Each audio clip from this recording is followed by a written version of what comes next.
Hello everyone and welcome to Club Reaction to Rangers 2, Livingston 0 in the League Cup. I am your host Scott Carney, joining you from a sunny Exeter. Joining me is Jamie Lowe. Jamie, how's it going, mate? I'm good, joining you from a very dark and cold and wet campus night. And Ali Pearson from the Viceroy, how's it going, mate? The home of Club at 22. It's going well. Couldn't hear Jamie there though. Was that weird? No, I can hear him, so it's probably just you, to be honest. This is a bit of a boss job, this podcast, I'm not going to lie. As I say, I'm in Exeter just now at work, and I could not find a pub that was showing the game because Man United were playing West Ham tonight, so no one was willing to change their channel onto Premier Sports, so I had to watch it on my phone from a pub with decent Wi-Fi, but I did see the majority of the game, but not all of it. Ali, you were obviously at the game. Jamie didn't make the game tonight. We'll jump into the game. As I say, the starting 11 tonight was McLaughlin, Patterson, Goldson, Balogun, Bassey, Lundstrom, Kamara, Aribo, Wright, Roof and Morelos. Jamie, no real shocks in the team, to be honest. I think we expected a wee bit of kind of changing about, maybe Patterson to come in. What was your thoughts on the starting 11? Yeah, we thought that Davis might get a rest after a couple of difficult weeks. I was actually surprised not to see Sakala start. Thought we obviously covered the game at the weekend there. I thought he was the man of the match, but still a really strong starting lineup with Balogun coming back in. So solid enough. Yeah, Ali, your thoughts on the starting 11? Yeah, the signal's a bit dodgy every time Jamie speaks. It's like Tom and Jerry, to be honest, so I did not hear anything Jamie said there. But in terms of the starting 11, I thought it was, I thought that's what it was going to be pretty much, to be honest. I wasn't surprised. I knew Lundstrom would come back in, I knew Davis would drop out. I think he gave us a clue in terms of Patterson when he said in his interview during the week that he would play. So, and Big Shirley at left back as well. So, I thought it was round about the team I thought it would be, to be honest. Yeah, so I went into 5 pubs tonight and not one of them was willing to show Premier Sports. So by the time I got to a pub that had decent enough Wi-Fi for me to watch it, then I'd missed the kind of first 8 minutes or so. So into the first half, and I'm not going to lie, gents, I was not impressed with pretty much anything that I seen in the first half. I thought Rangers were slack in possession. We were slack in trying to make our attacking moves kind of start. I think the best chance of the half really was a chance for Morelos as he kind of broke through. He kind of hit the ball.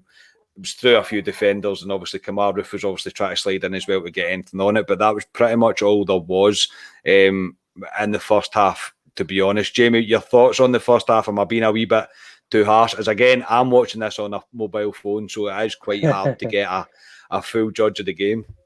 No, I don't think you're that far off the mark. I actually felt like we sort of picked up where we left off from the weekend, where again had the majority of possession, but a lot of the time it was breaking down in the final third.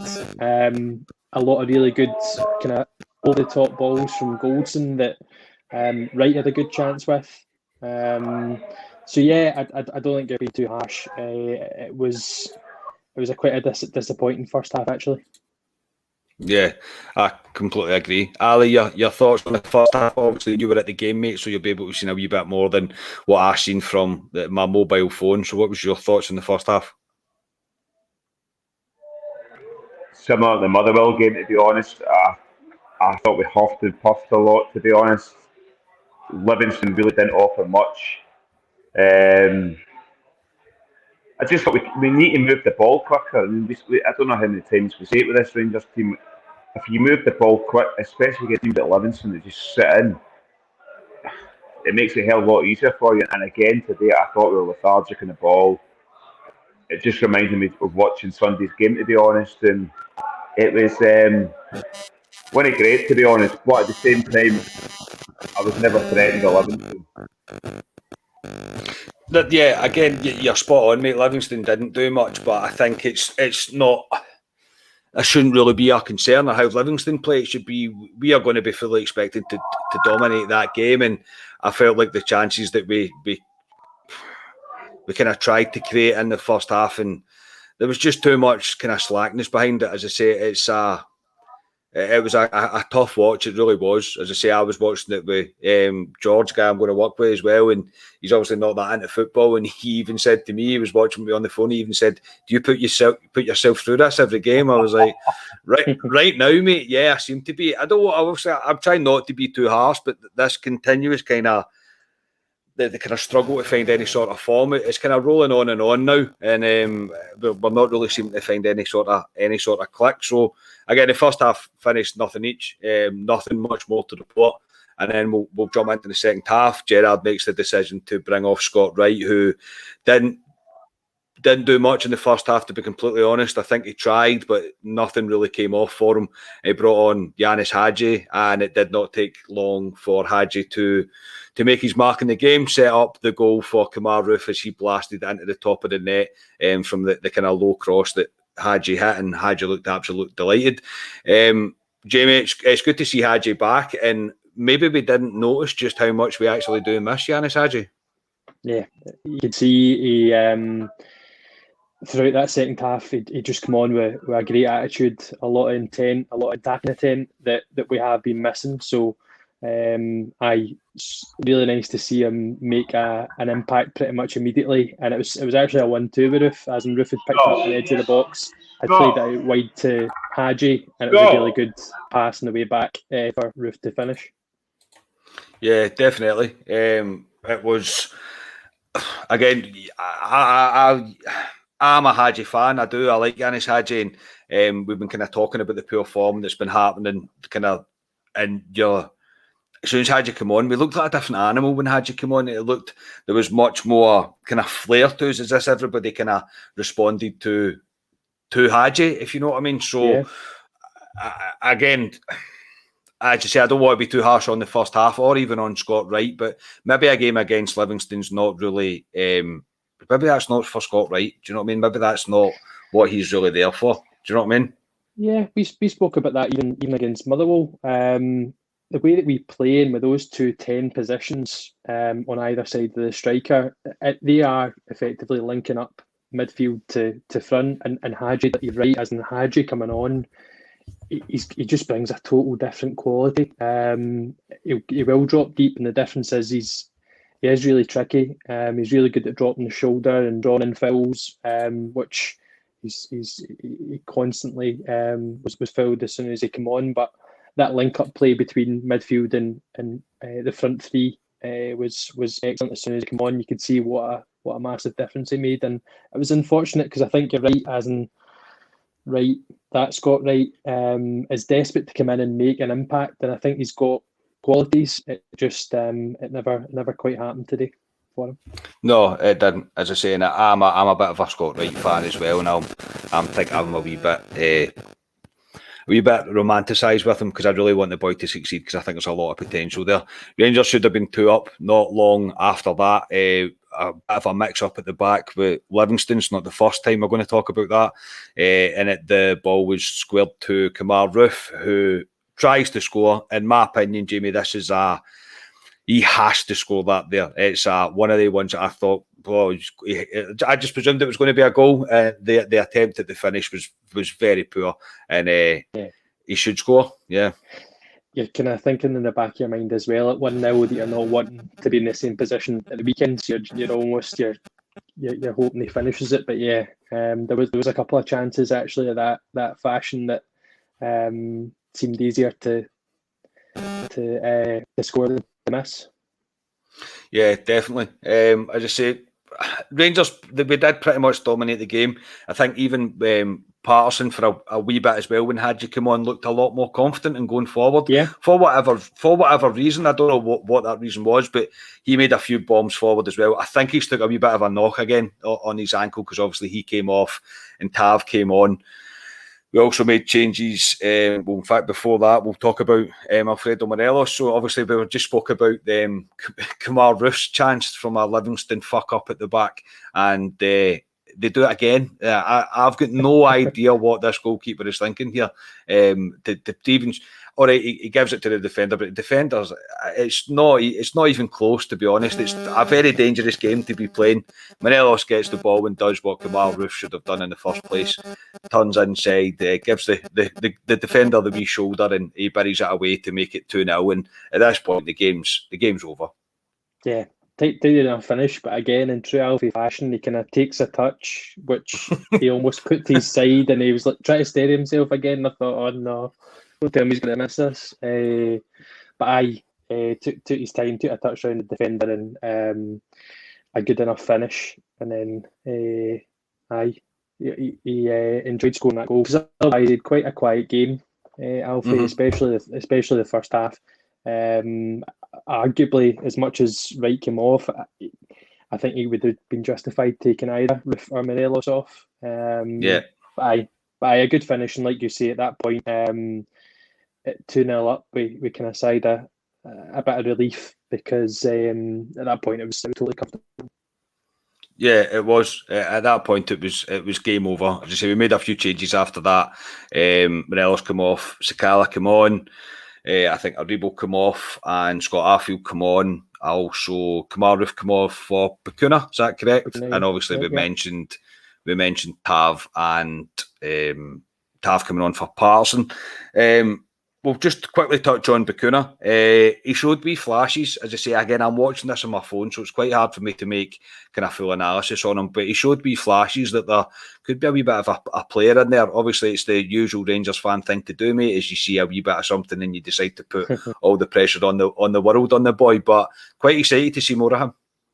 Yeah, he's got a bit of flair about him.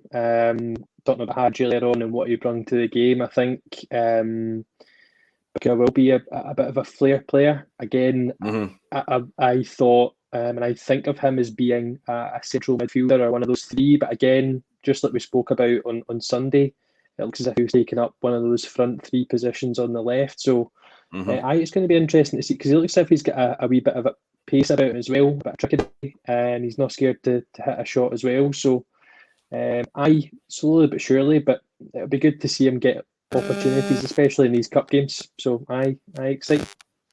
Yeah, it was, as I say, it just shows there's just a wee bit of flair in him for sure, mate. As you said, there's definitely something there in him, and I'm excited to see more of him. I'm shocked that he is playing the wide left. I just didn't expect it, but again, I knew very little about the guy before he even came here. So we'll need to wait and see if that's what he's going to try and adapt him into. But yeah, the rest of the game, Rangers maybe unlucky not to score maybe one or two more. The performance level in the first half especially is not there.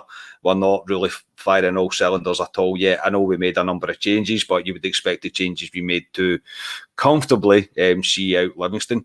Quickly before I ask you for your man of the match, what was your thoughts on John Lundstrom tonight, Jamie? Well, he was going to be in my conversation for man of the match, funny enough. I thought he was good.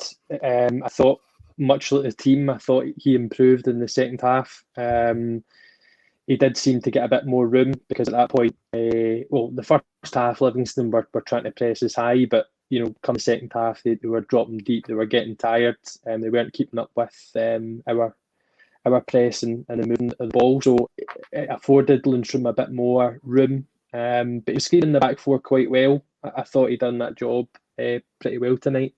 So yeah, I thought he was good. What about you? Yeah, I agree, mate. I think he's maybe shown the thing that we said in the first place, that maybe Steve Davis and John Lundstrom shouldn't be in the same team. Do you know what I mean? They do similar roles, yes. I think Steve Davis's passing ability is much better than Lundstrom is. But the kind of power that Lundstrom can bring you as well, and the drive forward or the kind of defensive work that he does, again, it is the same as what Steve Davis does to a certain extent. But yeah, I was quietly impressed with Lundstrom tonight. I thought he handled himself quite well, and he must be feeling the pressure now as well. There's no doubt about it. He'll hear the noises and the grumbles. There was a few, as I say, I had the sound down on my phone when I was watching it. There was a few passes that he'd done in the first half that weren't quite on the mark. The kind of big switch out to Bassey that I remember kind of one of the ones I remember, and I thought there'd have been grumbles at that at Ibrox because you know the way it is. But I think he handled himself well. Do you know what I mean? I really do. I think he handled himself quite well. And as I say, maybe Davis and Lundstram don't be in the same team. And it's good, no matter how much I love Steve Davis and I want him to play every game, the guy deserves a rest from time to time. Do you know what I mean? He's, and the age of him is always going to get brought back into question every time we talk about him and when he's had a poor game or whatever. But it's good that Lundstram might be able to come in there and do that job.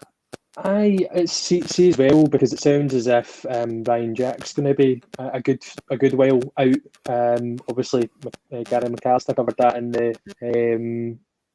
the interview during the week, as in Jack isn't even training with the side, and I didn't know that. I thought he was back, at least in some form of like ball work or whatever with the rest of the team. So Lundstram might be that foil for Davis to give him a rest. And like you say, they might just not play in the same team, but just rotate between each other. And I'm pretty happy with that.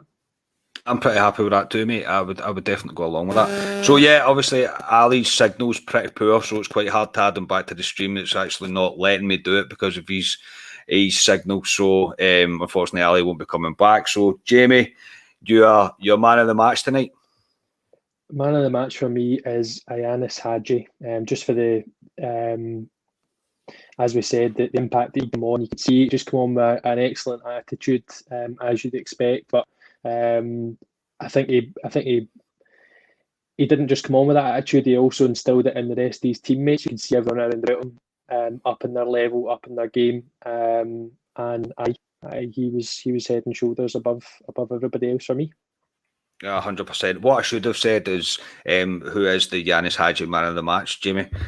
Because it was Hagi. There is no doubt about it. He completely changed the game, and I think he's kind of showed what we've been missing, and it's bloody good to see him back. It really is. I'm delighted for him, especially just the impact. I mean, even at the start, he nearly had 2 assists in kind of 5 minutes right at the start of the half, and he completely changed the flow of the game. And moments like that changed the kind of behaviours of the rest of the team. It puts belief in them. It puts belief that if we get the ball to Hagi, he might do something. And that's maybe what I was talking about when Patterson was forward. I think he made an impact as well. Hopefully that it's not a kind of reoccurring injury for Patterson. That'd be a right shame. Yeah. Again, Patterson was good in spells tonight, but maybe not 100% fit, but man of the match 100% is Ianis Hagi. So that'll do us. As I say sorry for the kind of botched kind of podcast that this is. I did promise that we would bring you something, and we've managed to do so. I know it's not our usual thing to do, but I am in Exeter, which is pretty much as far away from Glasgow as you can possibly get in the UK. So this will be the last of it. I promise we'll be back to normal after this week. So, Jamie, thank you very much for your time tonight, mate. And I think I'll maybe speak to you on Friday. We'll do a club preview. Hopefully, if my flight and everything's okay coming back up, we'll be able to do a club preview. But cheers, mate.